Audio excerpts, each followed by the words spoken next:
So I'm gonna give you guys a self-reflection of how I hit rock bottom last year. And this is a reflection of how my bad habits such as drinking and smoking and partying and becoming lazy and not wanting to work as much as I used to get where I got in the first place became to be a detriment in me being in my own way to get to the next level and transforming it into my future self.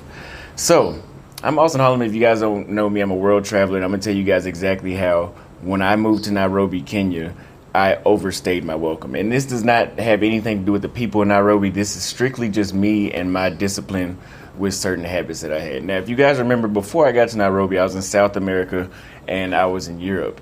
And while I was in South America, I met some people that were ahead of me in my career, and they were where I wanted to be. And they basically mentored me and told me a few things I needed to know to monetize my audience further outside of just YouTube AdSense and receiving donations and silly ass Patreon, which doesn't pay me anything anyway, because I don't post porn on my Patreon, so most of you guys want to go watch it anyway.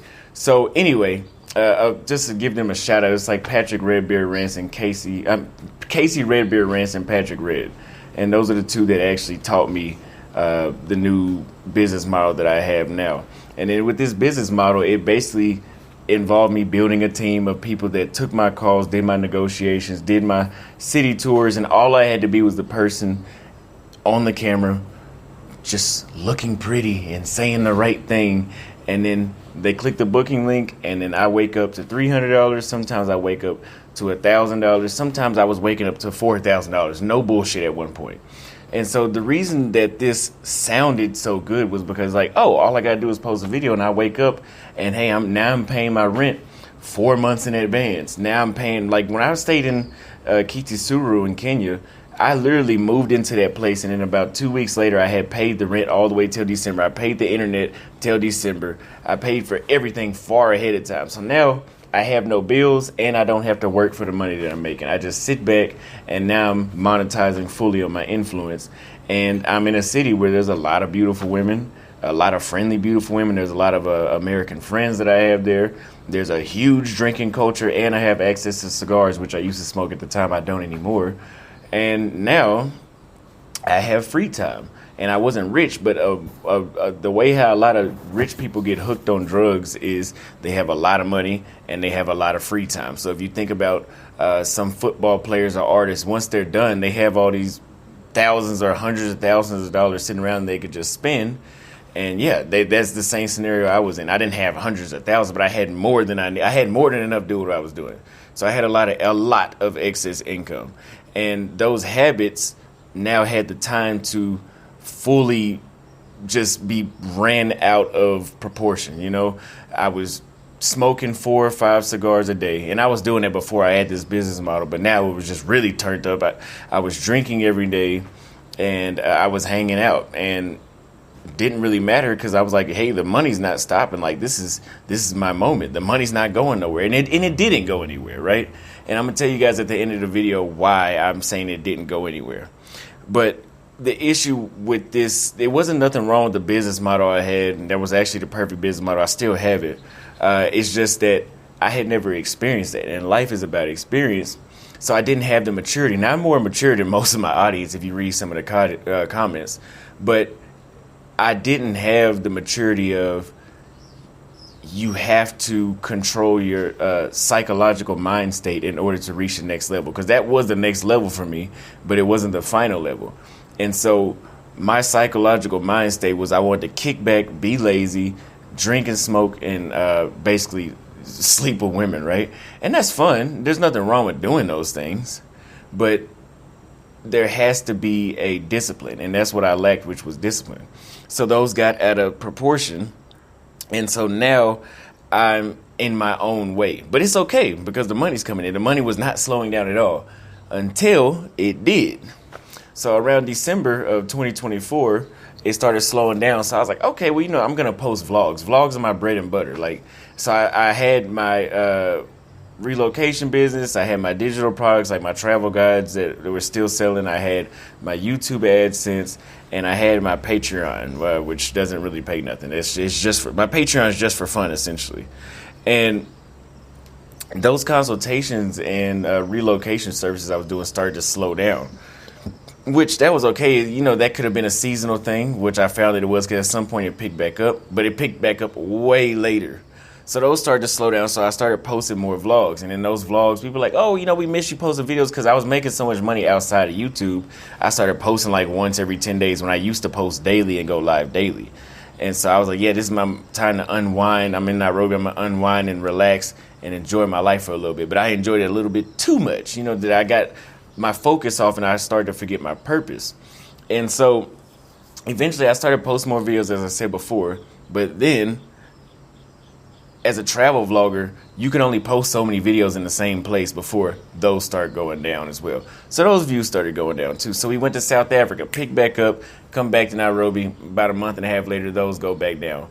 Go to Mozambique, pick back up, those go back down. So I was like, okay, you know, maybe I just need to pivot and do something that's more sustainable. So I started doing geopolitical videos.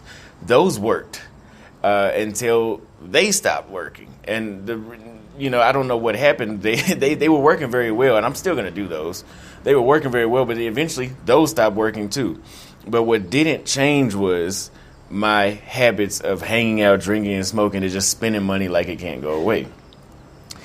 So then God sent me something that was going to force me to slow down. So then I bite a popcorn seed and my tooth falls out. If you guys don't know, my two front teeth are fake. I lost them when they were kids. Most of them are fake.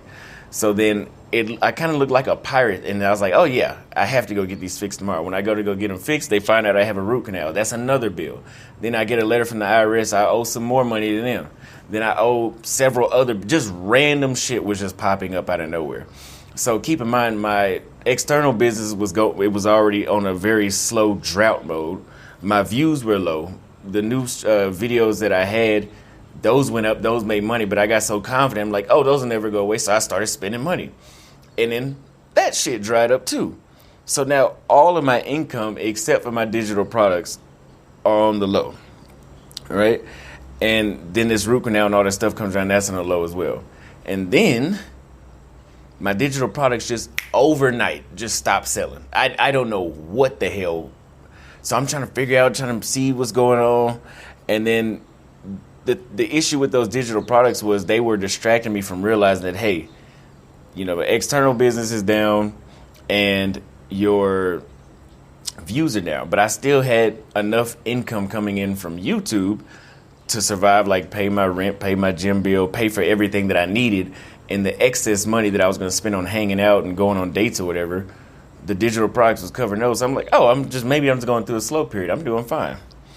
And then those digital products went down as well. And now I'm like, oh shit. You know, I'm not like making like $40 a month or some shit, but now I'm only making enough to survive. And I'm like, oh shit, okay, now I'm forced to pay attention. What am I doing wrong? What am I doing wrong? So then I was like, maybe I need to find another way to occupy my time. So I started reading books instead of hanging out. I gave myself, this wasn't because of that. I wasn't consciously thinking this is why. I was like, let me just start reading books. Then I was like, let me have a midnight bedtime. You know, I don't think I want to hang out so late anymore. So these are, because of this stuff that was happening subconsciously, I started building better habits that was basically preparing me for whenever I get back on, that, hey, okay, I will have different habits that won't eat away at my expenses and my body's health. So I'm being forced. It's like I'm being forced by God to see that my finances are not down because my content is bad, or I don't know what to do, or I don't have the right strategy. My finances are down because I am distracted extremely by entertainment and women. And the last thing I tried to do is I was like, you know what, let me just I own a car. Like so the good thing I did make some good decisions. Whenever I had those consultations and stuff that I was doing, which I still do. I just did one recently a couple of days ago. The thing is, I want you guys to know I'm still making money. It's just that I was like, where is my spending money? I didn't have any spending money because I was too distracted. I did pay my car off last year. I bought it all. I bought it in full. I got rid of the car note. I did that. So I did make some good decisions. I paid off some debt. I didn't just blow it all on, women and drinking and smoking.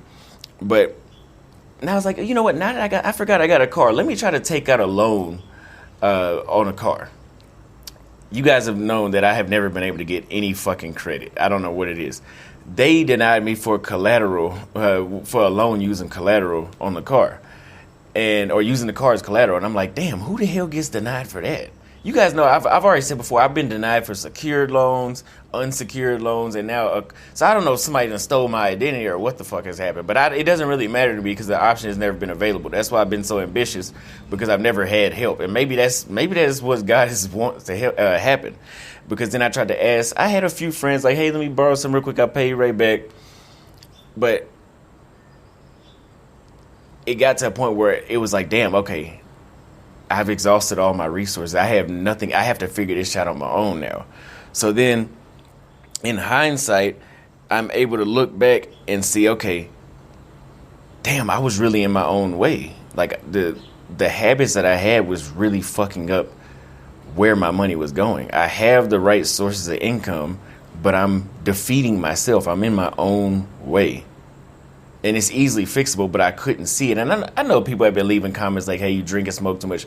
Now, the way how y'all are making it seem, you would think I had yellow eyes and my fucking liver was failing. It wasn't that bad, but it was just, this has stopped me from getting to the next level. And I heard somebody say in my comments one time that once I stopped doing that, and I'm not going to stop drinking, but it's just the way how I was doing it and the frequency of how I was doing it. It's not that I was over drinking. It was just a frequency.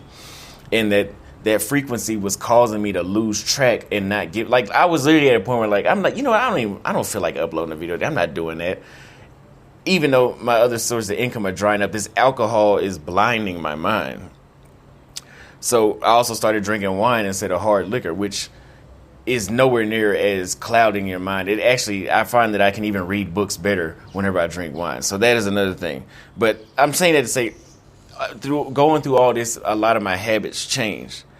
And so now that I'm no longer in Nairobi, and I will be going back, but I'm no longer in Nairobi, I'm able to see, like, damn, okay, I was doing too much. You know, now that I'm here and I'm chilling out for a bit, I'm reaching out to people. I've learned how to negotiate better. I've learned how to sell my products to people better. And I'm making I'm basically doing just as good as I was when I first got to Nairobi last year, but without the habit. So now I'm actually seeing my money, you know, and so it took me hitting rock bottom and exhausting all my resources to realize that I'm the problem when it comes to me getting to the next level. And now that I've realized that, I feel that everything is going to change for me. And if you guys, I'm not a religious guy, never will be, but I do know I have some level of sense. And I do know that before the sunshine, the storm comes, and before God is about to bless you, the devil tries to break you. And that's literally what was going through. But you're not going to be able to fucking break me. There's no situation you could put me in that's going to break me. Because I don't know, maybe I'm just built different.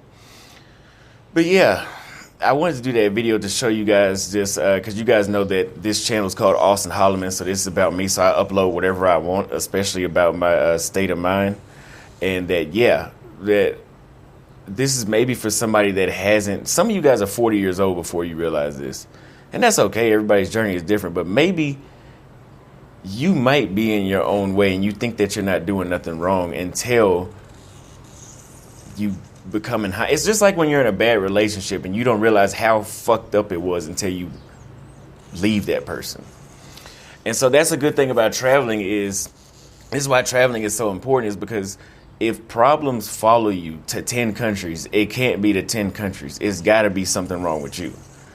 And so I just go back and I look and I think, I know for a fact since 2023, I've spent well over $20,000 on cigars. That's enough for me to buy an apartment in Kenya. I know I spent probably somewhere since 2023, probably $60,000 or $70,000 on the alcohol. Probably more than that. Like I've made a good amount of money since I started doing this shit. And it's like, damn. I really don't give a damn because I'm not the type of person to have a regret, because that had to happen for me to know to not do that again. I had to go through that. You have to, if you don't experience nothing, you don't know shit. That's why trust fund kids end up destroying their generational wealth, because they didn't have to experience it. So by the time you experience all these hardships, you'll be as strong as a battle axe. Like there's nothing that, yeah. Anyway, I think you guys get what I'm saying. So I don't regret that, but it is something I just wanted to share, just on my mind. And I really feel that this next tour that we're doing through Africa and the upcoming plans will be a new level for me. Let me know what you guys think in the comments. I know you guys are experts on life. Anyway, if you guys found that eye-opening or you found it great, you can always tip me at $ Austin Holloman on Cash App and PayPal austinholloman@gmail.com. I love you guys. I will see you guys next time. And tell me if you guys have had this revelation at 1.2.